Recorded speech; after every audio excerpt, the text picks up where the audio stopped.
Thank you. Thank you. All right. Facial profilometry objectives. Derive face from images projected with phase-shifted sinusoids. Unwrap face image using quality-guided face unwrapping algorithm. This is optional. Okay. But this is the value add. Okay. Reconstruct 3D from phase difference of reference and object image. Okay. Let's go. Shape from structured light. When we say structured light illumination, it means we are illuminating an object with a pattern. Suppose you have an image of vertical lines with sinusoidally varying intensity, and you are projecting this line image on a 3D object, just like in figure 1. These are hubs of ping pong balls embedded in styrofoam. So bumili kami ng ping pong, hinati namin sa dalawa, tapos binaon namin sa styrofoam. All right. Notice that the reflected lines follow the curvature of the balls. The middle one here you see is the ang linubog namin dyan concave. So malalim to. Whereas the other two are convex, no? The shape of the objects have caused a displacement in the reflected sinusoidal pattern as you see here. So since palubog to, iba yung tsura ng pattern niya, no? Technically, we can already estimate the shape of the object just from a single image like in figure 1 using the same concept in stereometry, where disparity is inversely proportional to depth. The disparity here is the displacement in horizontal position of the reference line and the bulged line. So, kung tiyagain mo yan na makuha yung difference nitong distance na to, dun sa distance na to, then you have a disparity, right? And ayun. So, the greater the disparity, ibig sabihin mas malapit sa camera. The smaller the disparity, ibig sabihin mas malayo sa camera.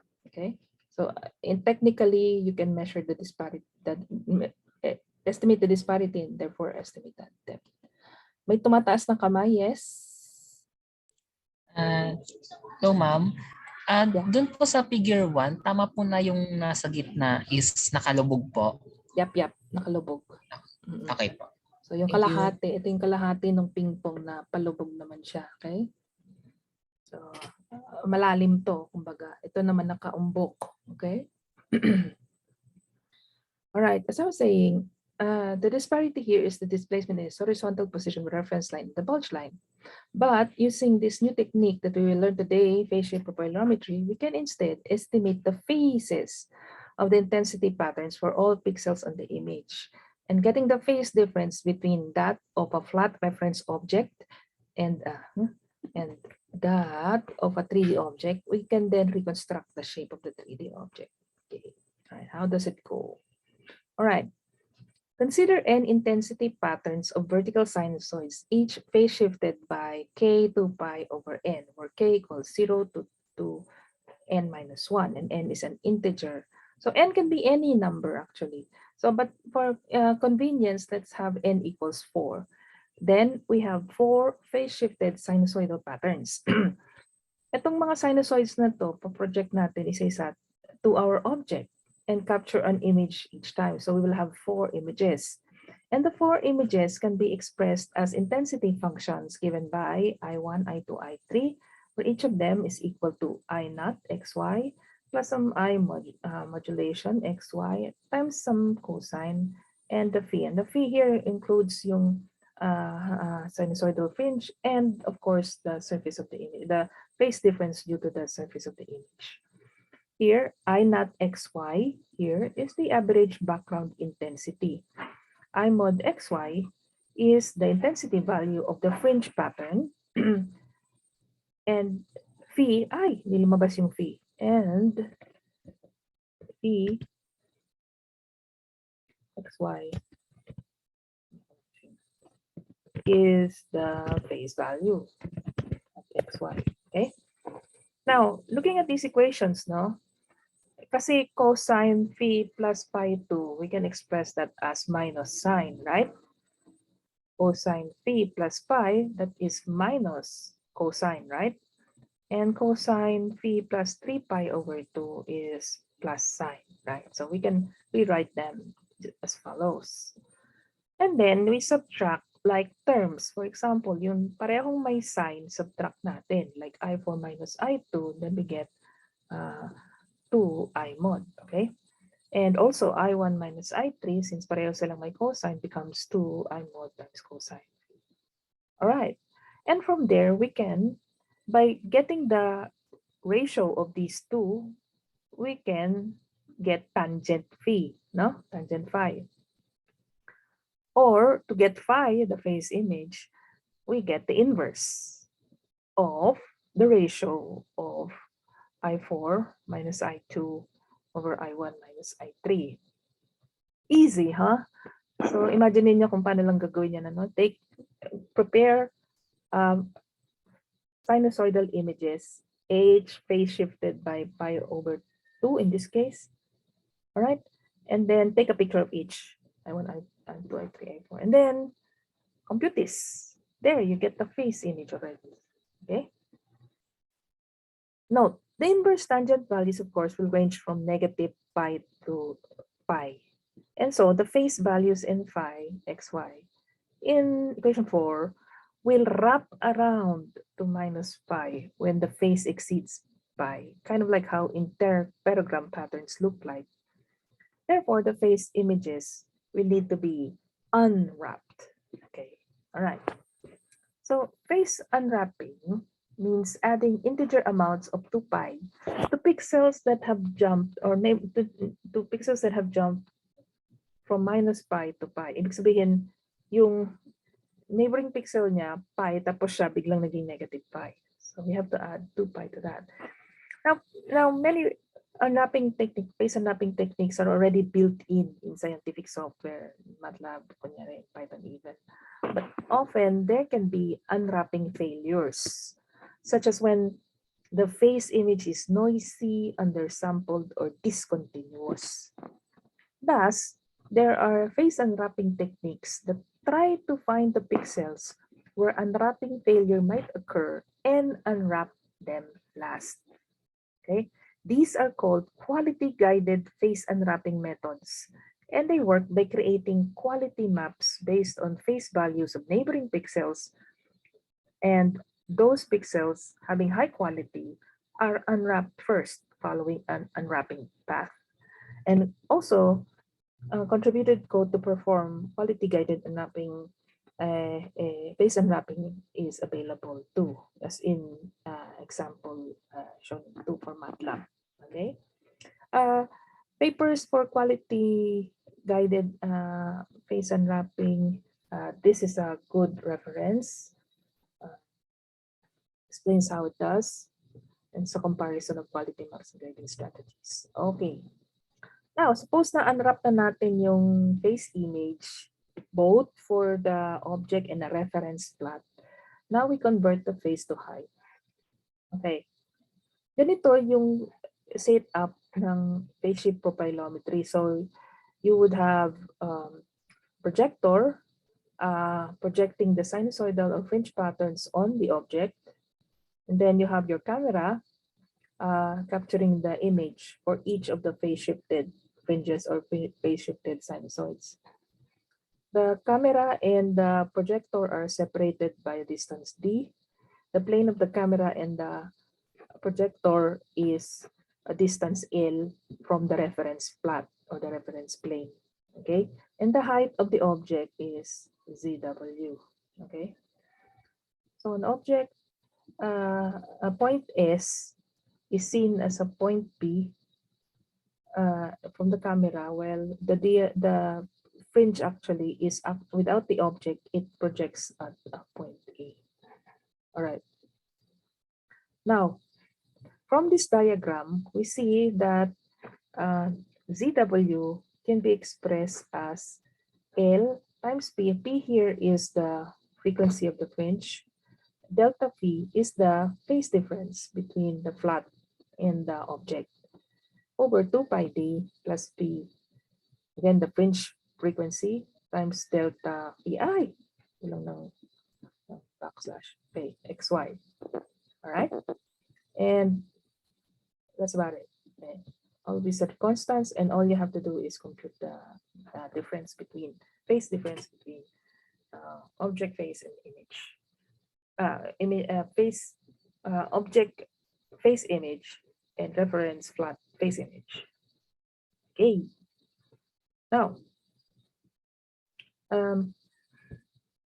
so anong gagawin natin dito sa experiment na to? Let's try this. No, you will be given images of objects and reference plots from PSP experiments. Try to find the reference for this. Create a code to compute the phase of the object in the reference plot. Now, in the absence of a reference plot, sometimes that's not available or that can't be done. For example, ginawa namin to sa bundok. Kasi nga, gusto namin kunin yung 3D ng Angono petroglyphs. Mahirap gumamit ng flat. Naglagay kami ng flat sa harap pero parang magiging baon yung image, or sometimes hindi siya flat relative to the plane of the camera and the projector. So you can actually estimate reference flat. Okay, you can just simply interpolate. Okay, now get the phase difference of the object and the simulated reference plot or the actual reference plot and solve for CW as in equation 4. And CW is already the height map. And in fact, you can display this as a mesh in MATLAB or Python. Alright. So actually, again, na-present ko na to, nagawa na namin to in past 187 classes. Pero ang bonus dito is if you can, bonus can be given if you can try and use quality guided phase unwrapping. You don't need to start it from scratch. No, you can just understand the code, okay? And use it on challenging phase maps, okay? Meaning noisy or discontinuous or incomplete phase images. There. Yeah. So may bonus kayo kung napagana nito. Okay? Now, going to, may tanong ba? Hello ma'am, quick question lang po, Romil. Yes. Saan po galing yung sample? Saan po galing yung sample? Ganda. Marami akong kwento dyan. Yan ay ang Batong Tikaw. Pumunta kami dati sa Masbate kasi in-invite ako. At teka, share ko na nga muna yung picture para pakita ko sa inyo. Okay, share screen. Share. So, here you see yung ating Physics 301 and here are samples of the picture that I sent you. What's this? Okay. Ay, pumuka sa iba. Wait lang. Stop share. Buksan ko isa. There. Share. Okay. So, a little background about this object. This is one of two of the Tikaw stones which bears baybayin symbols. Okay, so we were invited back in 2012. We were told by an Dr. Francisco Datar, an anthropologist here in UP Diliman, that there were two stones discovered in Tikaw, Masbate, which bears baybayin carvings. Okay? And nalaman niya na nagti-3D ako ng heritage objects dahil dun sa dati kong project with Vargas Museum. So, doon naman, nagti-3D kami ng paintings kasi gusto namin tignan yung texture ng paintings na gawa ni Fernando Amorsolo. So tinanong niya, interesante ka ba na paki-3 dito kasi ayaw pang i-turn over ng mayor ng Tikaw itong mga bato sa National Museum. So since gusto naming pag-aralan, pwede mo bang i-3D tapos i-share yung 3D image? Sure, sabi kong gano'n. So we traveled to Tikaw, Masbate, me and research assistant, and we 3D the stone. There are two stones and this is one of them. Okay, this is the smaller one. So nakikita nyo ba yung mga writings dito on the stone? Yan ang kailangan namin i-3D. And you can do that too. All right. So as you can see here, dito sa setup na to, ano na kami, naka-flash na kami ng sinusoid. Ito nga yung reference plot ko guys eh. Foam board lang yan. No? Naka-sandal yung stone doon sa foam board. Tapos naka-project na kami ng sinusoid. Isa sa mga sinusoid. So apat yung images na yan. Sunod-sunod yan. Ano? 0, 5 over 2, 5, 3 pi over 2 phase shift. Okay. Tapos, yun na. Kunin nyo na yung grayscale nyo muna to guys. Grayscale nyo silang apat. And take I4 minus I2 over I1 minus I3. Okay? And then compute the phase. And then phase unwrap. Okay? You can alternatively, kasi and then dito papasok yung quality guided. Kasi marami ditong parts na medyo fail yung unwrapping method typical. That's why yung ginagawa namin minsan, paisa-isang character, paisa-isang syllable. By the way, baybayin, which is, di siya alibata ha, yung ibang historians tawag alibata, but more historians prefer to call it baybayin. No? Yung ating ancient syllabary, bago pa dumating yung mga Espanyol, meron na tayong system of writing. Okay? And ours is a syllabary kasi syllables to yun, baka, ganon, right? Okay. So, ito ay carved on a limestone. Kaya medyo mababaw lang yung carving. All the more reason kung bakit spaceship profilometry, because spaceship profilometry can 3D pixel per pixel, can give you the height estimation pixel per pixel. Okay? Shadow lang yan, pero yan. Okay? Kita mo yung mga writings yan. Next question. Okay, to demonstrate further, stop siya ko muna. May mga tanong pa ba? Ma'am, can we use other phase unwrapping algorithms? Yes, yes. Kung meron kang alam, go ahead. Alright, yun yung tanong. Pwede bang, but mostly quality guided din sila. But sige, go ahead and use if you have one. Bonus na yun. Alright, maybe I can share with you yung projection, yung slides ng aking estudyante dati. Tell about how it goes. No?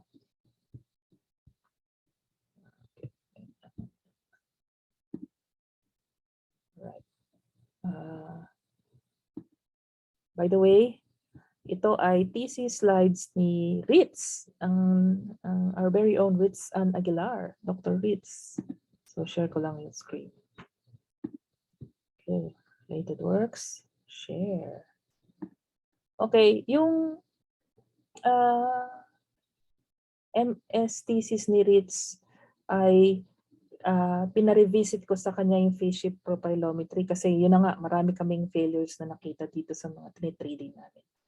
So itong unang, isang foray namin sa phase shift profilometry, ito yung sinasabi ko, yung Angono petroglyphs, yung carving sa Angono, mga human or animal forms. There are 127 of them. Tapos on-site kami, so ito yung projector, ito yung camera, ito yung laptop. Yan. Tapos ito yung sinasabi ko, yung next slide naman dito, ito yung sinasabi ko, yung tikaw stone, no? Batong tikaw. So ito yung malaking bato, ito yung maliit na bato, ito yung naka-project kanina, ito yung image no, nakita nyo kanina. Okay. Right. This is another view of the Angono petroglyphs. Okay, so medyo na-erode na siya. So gusto sana naming ma-3D, ma-archive in 3D. Tapos malaman kung ano ba yung age nito kasi it's still in contention kung ano nga ba yung actual age nito. Kaso na-erode na siya, no? So sana ma-archive natin bago pa mawala. Okay. Mga itsura ng mga 3D images using phase shift profilometry, tipong mga ganito. Pero may mga artifacts, no? It's like itong may periodic pattern dito. Ay, na-solve na yan dahil yan sa nonlinearity ng ng intensity ng projector. Okay? Tapos set up and quality guided, how quality guided face unwrapping goes. Pwede mong tignan kung ano yung quality score, or sometimes they're called edge reliability. Okay? May iba pang sophisticated way. Yung pinakita ko kanina is the traditional way of measuring height using the face. You can also estimate the height from samples of points on the object with well-known heights. Okay? And yung punta tayo agad sa results, no? So usually kapag nag-face shift profilometry ka, this is how the face image would look like pagkakuha mo ng phi, right? So again, you do a face image of the reference, which is just flat, and face image of the object. In this case, it's a pyramid na gawa sa foam boards na patok-patok. All right. So yung unwrapped face will now look like this, and you have to subtract this reference from this object. So once again, this is the reference and this is the object. Ito yung pebbles doon sa second floor ng NIP building, research wing. Okay? All right. Again sinasubtract yung reference face. So this is kasi imaginein mo, nag-i-image ka ng flat, no guys? Importante kung bakit, the reason why you have to remove the reference face. What happens if you are imaging, face shift imaging a flat object? Ganito yung face niya. Remember, this is a flat object. I-unwrap mo yan. So bawat discontinuity na nakikita mo dito guys, dadagdagan mo ng 2 pi. Sunod-sunod na yan, 2 pi, 2 pi. Until makakarating ka dito, dadagdagan mo ng 2 pi. Yan. E di pag in-unwrap mo, pag unwrap nito, well actually, ang itsura nito is ramp. Instead of flat, this will look like a ramp. This will also look like a ramp. Di ba? Imaginein mo, dire-diretso mo ilalagyan ng 2 pi itong mga discontinuities na to. So once unwrapped, this will be continuous, yes. But since nagsimula ka dito, tapos pa-increase ka ng 2 pi kasi dadagdag mo dito, tapos dadagdag mo dito, tapos dadagdag mo dito.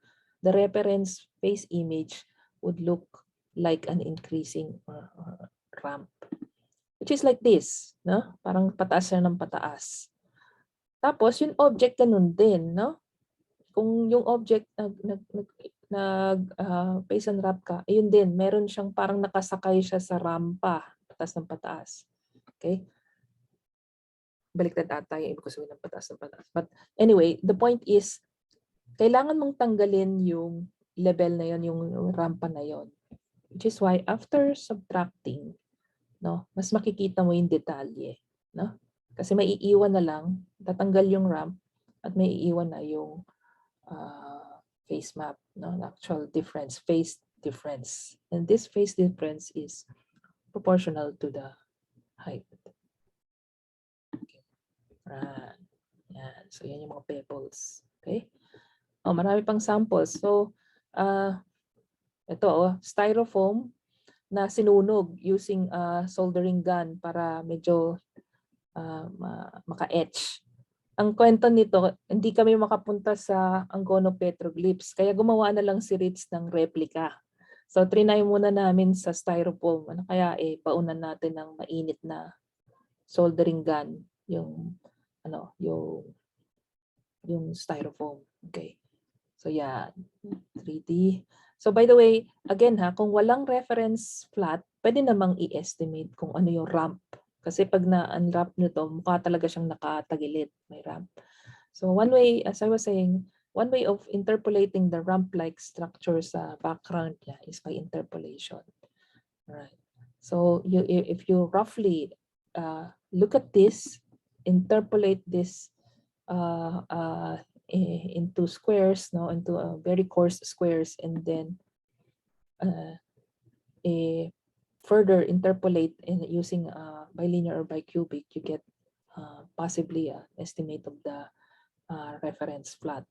Okay, and then subtract mo lang itong interpolated na to dito, and then you get more details. Okay? All right. And kung lumalabas pa rin yung fringe artifacts gawa ng nonlinearity ng projector and camera, you can do Fourier domain filtering. And mawawala yung, there, as you can see here, there are peaks along the x-axis because yung mga fringes is along the vertical. Okay? And if you do that, imbis na nakikita nyo dito yung mga artifacts, no? Pag pinilter nyo yan, ito yung ginamit yung filter mask, mas maganda. A face mask would look like this. Kitang-kita nyo pati yung mga ridges or mga bangin doon sa sa styrofoam. Okay? Alright. And ito yung mga replica na ginawa ni Ritzo na styrofoam kasi ganito yung itsura ng mga ng characters dun sa Angono petroglyphs. And the 3D is shown using phase shift profilometry. Okay. Okay. Yun lamang. Okay. May tanong ba?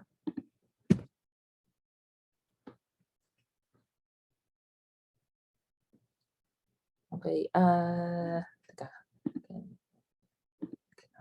Yes, Romil. Eh ma'am, dun po sa images na gagamitin po namin, may i-expect din po ba kaming artifacts? Yes. And that's the reason why, kaya nga, ang kwento ko is, the reason why nagka-thesis sila ng ganito kasi sabi ko, figure out how to remove the artifacts. So itong particular na batong image na to sa background, yan. Ang ginagawa namin para lang kasi hindi namin ma-3D yung buo Romil. Trinay namin 3D yung buong bato. Kaso ang daming ang artifacts na nag-destroy or failure yung unwrapping. Anong itsura ng failed unwrapping? Bigla ka na lang makakakita, Romil, ng pag-unwrap mo yung face, bigla na lang ang laki ng jump, discontinuity. Biglang may malaking intensity jump sa mga ibang mga pixels.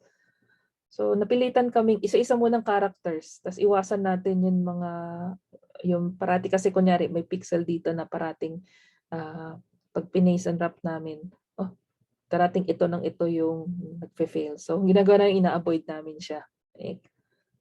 So dun sa mga new techniques ngayon, as I said, ang ginagawa nila is alamin muna nila kung saan yung mga pixels na posibleng mag-cause ng trouble sa unwrapping. Okay? So how do they do that? They take one way is they take the variance in the x and y or gradient along the x and y. So yung mga malalaking may gradient, ibig sabihin, delikado to. So they are put in a list and they are put last in the list. So kumbaga may index, no? So each of these pixels are indexed and they are indexed last kapag yung quality nila based on their gradients are large, no? And then ang inuuna yung mga good quality pixels. And then pag na-unwrap na yung good quality pixels and the next good quality pixels, tsaka lang i-unwrap yung mga poor quality or unwrapped at all, no? Kasi now you have information from the neighbors kung ano dapat yung difference. Okay? So you can use the unwrapped face from the neighbors to tell kung ano ba yung dapat na 2pi, how many 2pis must you add to the pixel, the face image of the face of pixel. So here, first you can try by first cropping portion. Oh, by the way, I can share with you a code I shared with my students. By the way, I also already have a video of this, so teka, stop share muna.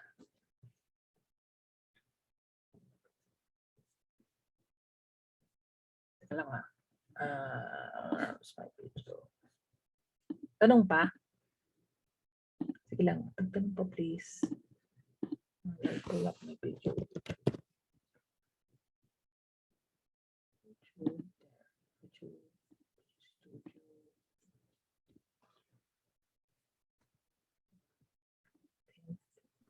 Ay ma'am, Yeah? question po ulit. Yes. Bali, relative height po yung makukuha namin dito, no? Yes. Merong techniques na absolute height pwede niyong makuha. Relative, absolute height pa mo matatawag yun kung relative to a reference. Meaning, kung kunyari, ang reference mo ay 0, makuha mo yung actual na height. Pag alam mo yung L and D. dun sa Mm. diagram. Okay? Pero kung hindi mo alam yon, let's assume just some values kasi hindi ko na maalala kung ano yung L and D namin dito. Okay. You just plug in some values and then you could get relative height. Okay? Just assume some values for L and D. And even P. From P, you can actually, P, you can estimate P from the image. Wait lang ha, hinahanap ko yung profilometry. Tutorial ko.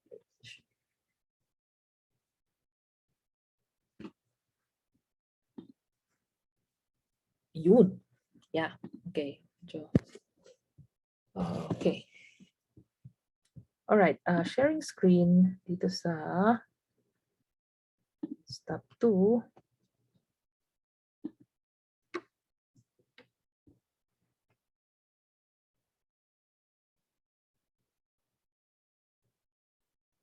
Ay, wait. Okay.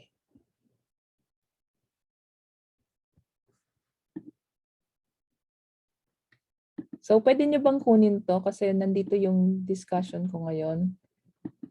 May slides pa. Okay. And may program pa. So, you can follow along. And the actual image used here was the same image that I showed you. Again, the value add. Okay. Again, stop muna. The value add that I'd like you to add as graduate students is to understand the quality guided face unwrapping or other face unwrapping techniques. Okay? Okay? So let me share this link so that you can follow along. Copy. And then it's in the chat. To everyone. Yeah. Okay, it's in the chat.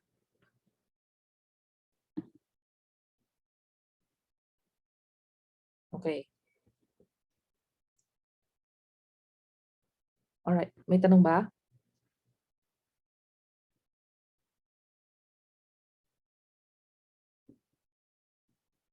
All right. Lastly, as I was saying, there is quality guided unwrapping. Let me share this screen. Share screen. Okay. If you go to MathWorks and search for the file exchange, contributed code for quality guided face unwrapping can be found like this one. So here you download this, and then there would be files and explanations and 3 functions which allow you to do the unwrapping. So yung challenge is, yeah, I guarantee you this stone na shinare ko sa inyong image, marami siyang failures dyan. So can you use this quality guided unwrapping functions to overcome those failing pixels? Okay. Okay.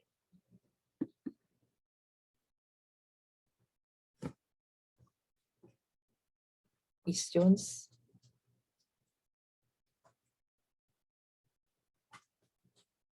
Ito pa. All right.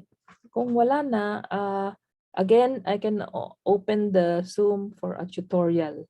And we can use the remaining time if you have more questions about the activities. Okay.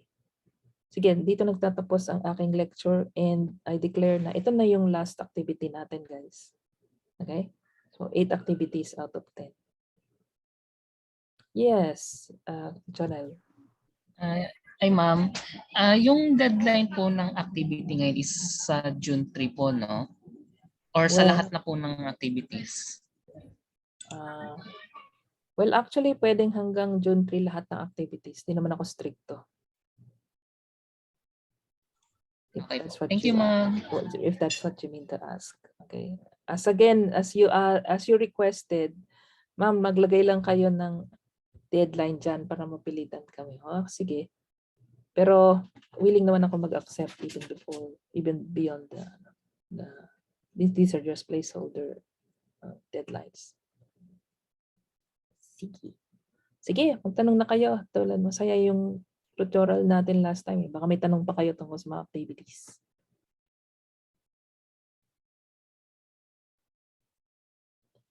Wala? Pagod na ba kayo, guys? Bakit parang quiet lang kayo ngayon? Yes po. Charot. I know. May sync session din today. Ano ka mo? Medyo malabo yung boses mo rin. Ano ka mo? May mga sync session din today, ma. Oh, okay. Goda. Tapos next week, last week of classes na. Oo. Kaya, rush. Sige. Okay. Alright, sige. Let's use the remaining time for, kung may tanong pa kayo sa activities. May tanong pala ako, ma'am. Hmm.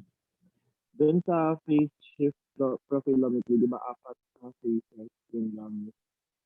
Yeah. May effect ba, ma'am, kung gawin 8 or 16? Wala, computationally complicated lang kasi you have to calculate kung ano yung equivalent ng phase eh. For 4, madali lang. For 3 even for 7. So, 2 pi divided by 7, no? So, you have, or 2 pi divided by 8 or whatever. So, ang challenge is you have 7 equations for 7 intensity images, no? What is the phase expression for phase for those 7 images? Di ba? Madi-derive mo naman yan. Pero complicated lang. It just becomes complicated. Or as, na lang. Actually, 3. As low as 3 you can have. Okay. 3 images or 2 pi divided by 3 yung phase shift. Okay. May last question. May mga recent steps mo for super resolution ng phase shift profilometry? My research on super resolution. Well, actually, isa yun sa mga trinay naming i-research related doon yung question ng research namin ni Ritz na ano yung nagde-determine ng resolution ng phase shift profilometry. Clearly, it's the fringe frequency. So, kunyari, yung naging question kasi is, kunyari, meron akong object height differences na ganito kaliit. Ano dapat yung phase or yung sinusoidal frequencies ko para ma-resolve ko pa siya? Okay?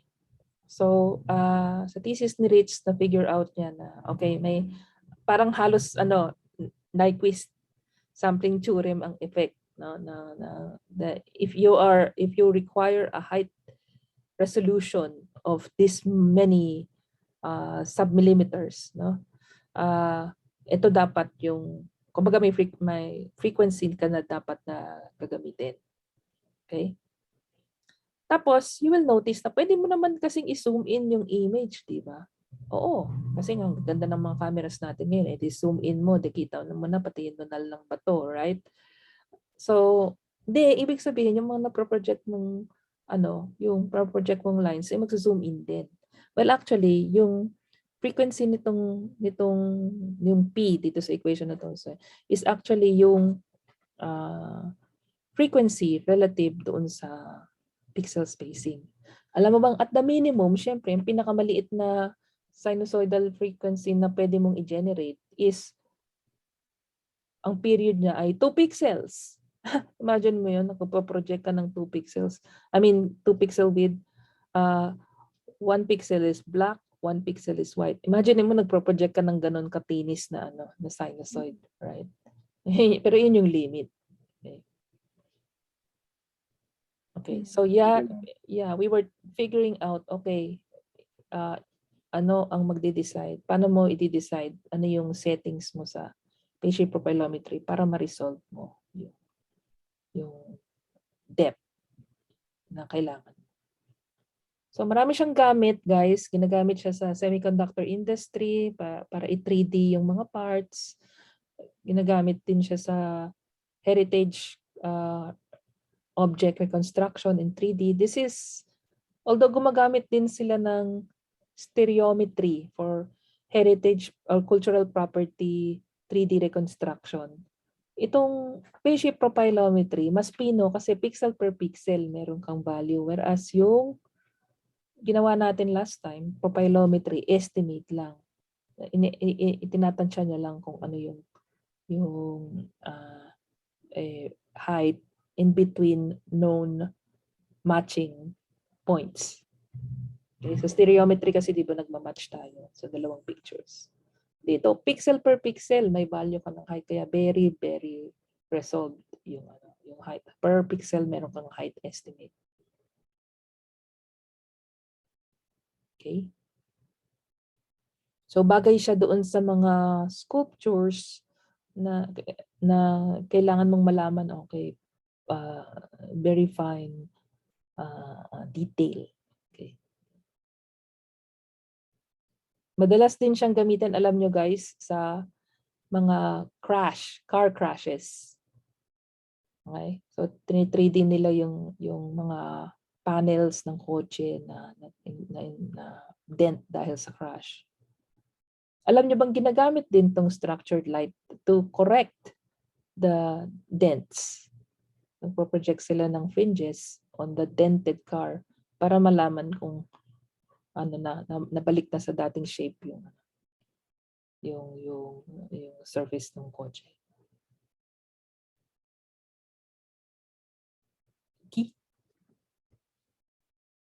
Okay, question pa. We have 10 minutes more. Kumusta yung mga activities nyo, guys? Nakailan na kayo? Nakasabit po ako ng 2. Yes. Okay. Yung iba dyan. Dahil konti pa lang nagsasubmit ng mga 4 na i-enjoy akong basahin ng mas relaxed yung mga reports. Kaya shout out dun sa mga nakasubmit na ng 4 or more activities. Natutuwa ako sa reports nyo. Success. Okay. Tanong pa ba? Okay. Hi, ma'am. Yes, Mark, yes. Book knowing what? May tanong ulit ako, pero continuation na siya nung last time. Yes, go. From activity 4 po. Yes. Bale, nakuha ko na po kasi yung yung A, dun sa activity 4, yung ang tawag dun sa matrix din na yun. Bale, nakuha ko po yung A. Bale, last step na po ako, yung i-reconstruct ko yung color signal ng patches. Aha. Yes, ma'am. Tapos, ang naguluhan po akong part kasi 'di ba summation po yung formula for the color signal. Yung A sub I lambda. Bale po ang part na nakakalito po sa akin ma'am kasi ay kailangan po ba dot product siya? Yung A ko at saka E sub I ko. Hindi, multiply lang yun. Ang A mo ay scalar. Yung kada A mo Bale ay po isang ang mangyayari po ay i-multiply ko po yung A ko, kunwari A sub 1, i-multiply ko po dun sa bawat elements ng aking E sub 1. Oo. Wait. Okay. So hindi siya, Oo. for example po ma'am, kasi po yung size po ng aking A ay 3 by 1. Oo, tama. And Coefficient then siya. yung coefficient ko ay 61 by 3. Mm. Bale, hindi siya dapat matrix multiplication, no? Kasi Pwede. hindi mo, pwede po. Pwedeng dot product. That product. Hindi po siya kasi matrix. matrix times vector ang mangyayari dyan, di ba? Parang matrix multiplication siya technically. Parang kung isa-isahin mo yung rows, no, parang isa siyang vector. So parang mo din dot product yung kada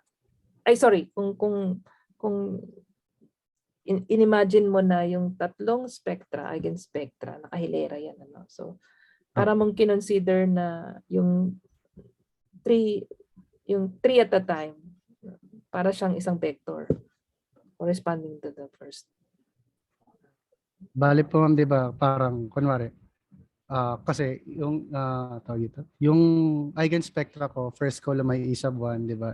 Mm. Second column E sub 2, Yeah. third column ay E sub Ah, 3. yeah. Tapos i-multiply ko Yeah. yung Yeah, tama kunwari, tama yung idea mo. Well, let me share a whiteboard. okay. Participants can edit, open and collaborate. Kita ba guys? So, kung sabi mo, yan. So, meron kang, ano, di ba? Meron kang A1, A2, 3, right? Yes ma'am, ganyan. Tapos, meron kang, ano yung tsura ng ano mo? Meron ka kasing E1 no? Opo, E1. bali 61 by 3 siya. So, 3 Ah. columns. Tapos 61 rows. Ito ay spectra to. Anong tsura niya? 61 by 3? Opo, bali So, ano ganito po. siya. Ay! Naka-invert po yan. 61 by 3. Ay, naka-transpose.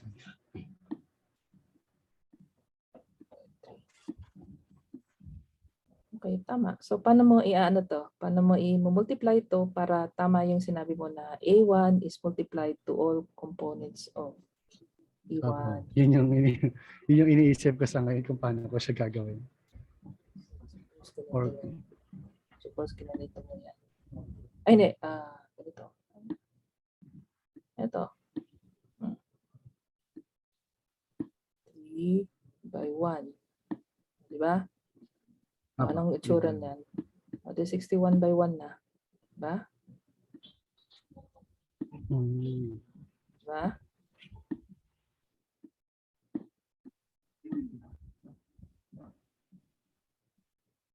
Tama ba yun? So, ito. Ay, hindi. Wait. A1. Ganito dapat di ba?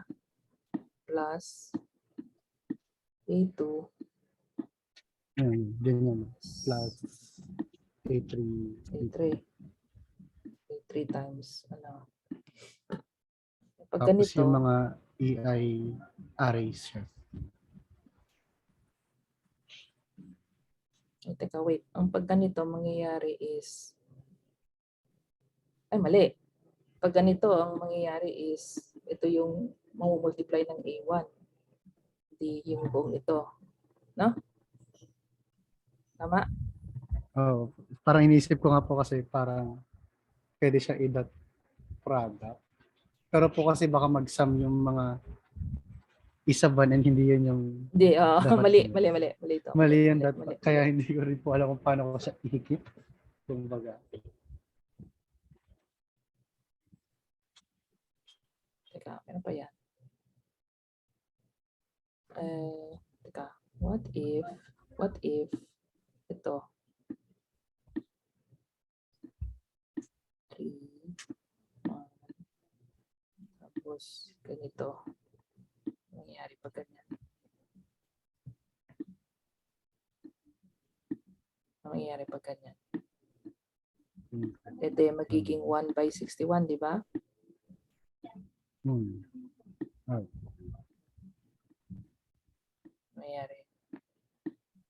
Nangyayari is, ay ganun din. This times this. Hindi, tama. Tignan mo, This times this.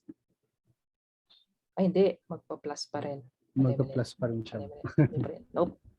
Or ano na lang ba, ma'am? Brute force na lang po ba na Pwede naman. multiply ko si A1 Pwede naman. sa each element? Kasi ano lang naman siya. 3 elements lang naman yung A ko, ganun. Pwede lang naman. Pwede. Siguro baka ganun lang ako ma-okay. Iniisip ko lang kung may mas maganda kasi method. Meron pero matrabaho din. Yung ikokopya mo yung element per element mong gagawin ganito. Pero matrabaho yun. Several steps rin. Yung parang kokopyahin mo yung A1 lahat dito. 61 times. Kopyahin mo yung A2 lahat dito. Tapos element per element mong i-multiply. Na pareho rin ng size. So, yeah. So for now, just quick and dirty, pwede mo namang i-multiply na lang basta. Sige, ma'am. Try ko na lang para mas madali. Stop. Close my book. Dati nagagawa ko yun. Bilis, hindi ko maalala kung paano mag-yeah. Other questions? Pero ma'am, bali, Yeah, ang lalabas po doon dapat ay Spectrum. anong spectrum siya? As in, Hmm. ano lang siya? Oh, As in, 61 elements na array. yeah. Oh. Nag-reconstruct ka ng Tapos, paano spectrum. ko po siya makakompare dun sa original ko? Bali, ano yung kukunin ko sa original ko na Kunyari, i-compare ko sa kanya? Okay. E di syempre, ano muna yung RGB pili ka ng isang patch out of the 1,200 plus patches. Kunyari, patch number 753. Okay. So si patch number 753 may kulay siya, di ba? Render mo yung RGB niya, right? Right? Yes. So yung RGB na yun, gagamitin mo doon sa pagkuha ng coefficients A1, A2, A3. Right? Okay. So si patch 753 may color signal siya. By using yung RGB to spectra, mare-reconstruct mo yung color signal niya. O di compare mo yung actual color signal niya doon sa reconstructed niya. Gets? Bali, kailangan ko pa po ulit mag-PCA for a specific patch. Oh no.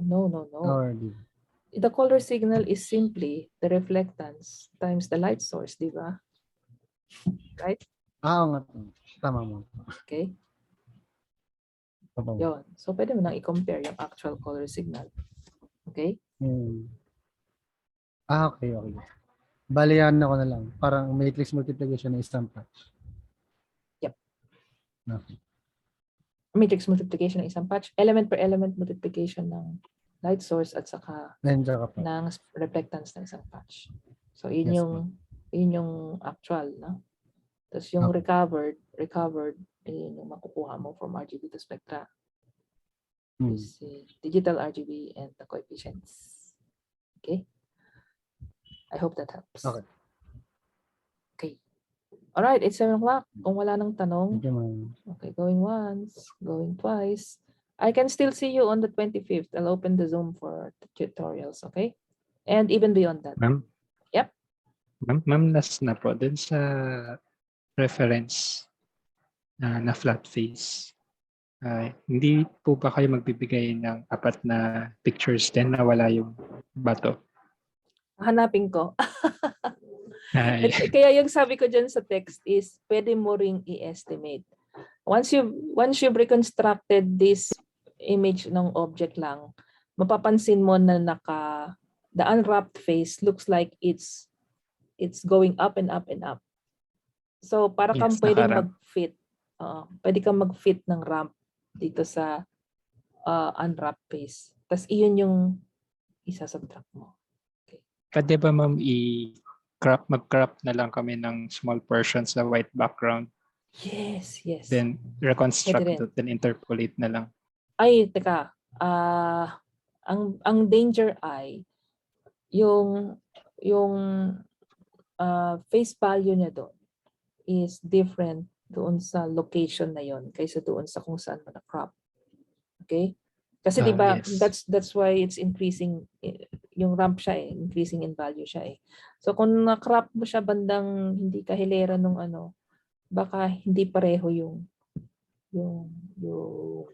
face values niya na kasing taas nung ramp na sasubtrakan. But you could try. Just make sure na medyo kahilera niya yung kung saan ka nag-crop. Okay po. Thank you. Okay. Alright, guys. Okay, kung wala nang tanong, maraming salamat. Again, open for tutorials anytime, but officially on Wednesday. Next meeting. Okay? Bye-bye and thank you very much for your patience. Okay. Thank you, ma'am. Bye, guys. Good, ma'am. Bye, ma'am. Bye.